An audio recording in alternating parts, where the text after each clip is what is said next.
I wanted to do a quick review of the Chicago Electric Power Tool dual 3-pound rock tumbler. So this is sold at Harbor Freight. It comes with two 3-pound barrels for a 6-pound total capacity. It's very popular and you get very mixed reviews online. And I would say my use of it has pretty much been very mixed as well. I like the machine. I think it's a great value. I think I only paid like $60 for this when it was on one of their holiday sales. And certain things about it I really like and certain things I don't. One thing I'll say first is I have always gotten an excellent polish out of this. Once you get the kinks and it works very well. It's very, very similar to the lower tone tumblers that are very popular, very expensive, a little more higher end, but they do the same thing, and the Harbor Freight one does it just as well. You just have to deal with a few things at first to get it working the way that I would like. I think that their barrels have seemed to hold up quite well. I haven't had a problem with that. Really, the only problem I've had is it does not seem to, no matter how much I adjust it, I cannot get the unit level to where they don't rub on each other. I've had no problems with the motor. It's very, very quiet. I'll show you the sound it makes. This is the motor without rocks. This is with rocks in. It is not bad at all. So if you were to keep a unit in your house, I think this would be great. I keep it in my little shop in my garage, so it's not annoying. But this one would be a decent option for a basement.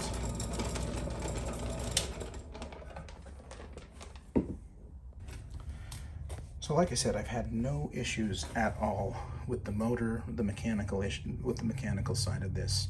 It does have an on-off switch, which is nice. A lot of them do not.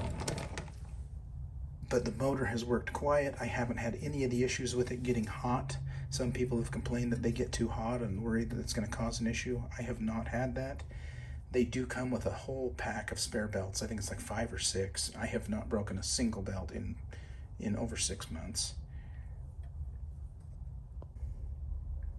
Really, I suppose my only issue with this is I cannot adjust it for it to be level. And so no matter what happens, these will both start to migrate either right here and rub on this piece or down here.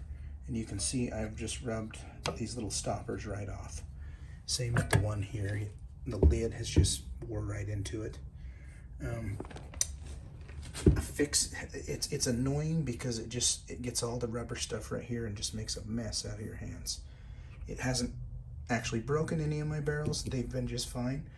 It just is more of an annoyance. Eventually I'm gonna have to, you can see it just wears into the cap. Eventually I will have to go warranty this unit, and I did pay $15 for a 1-year warranty. I'll just go switch it out right before that, so you get another year out of one.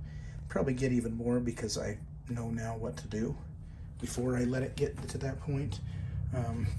What I've done is bought a set of these felt sliders made for furniture or chairs, and you just paste them to the side here, right here and right here, and then do the same. I'm putting new ones on this side, but do the same here, and then that gives something for the barrel to rub against, and so it doesn't damage or hurt anything, and then it doesn't matter at all. So even if it's not perfectly level and they want to slide side to side, it isn't going to matter. This one's just really dirty. Like I say, once you fix a few kinks, I think it's actually a pretty good bargain. It's been a good machine. I just think a lot of people won't want to have to deal with trying to get it balanced right. Overall, my feelings on this, I guess, are pretty much like almost everything they sell at Harbor Freight.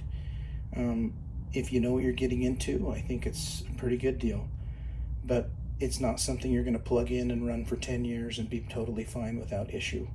But it's also cheap and affordable, and it's a way to do it, and you can get really good results.